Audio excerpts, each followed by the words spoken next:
Ko'pchiliginglar ikkita tomonlamali kley lentani lenta holatida ko'rgansizlar. Lekin bugun men sizlarga ko'rsatmoqchi bo'lgan narsa xuddi shu kley lentani rulonli holati. Eni 1.15, butun rulonida 70 metr. Hozir buni ishlatib tekshirib ko'ramiz. Materialimizni tayyorlab oldik. Undan keyin kleyni qo'yamiz. Bu orasida qolib ketishi kerak. Undan keyin ikkinchi materialimizni ustiga qo'yamiz va dazmol qilamiz.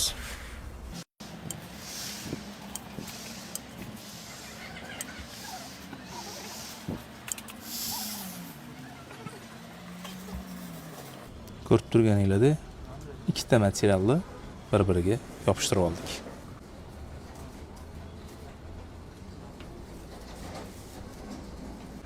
Kimga ushbu turdagi mahsulotlarimiz qiziq bo'lsa, Monan do'konlariga tashrif buyuringlar.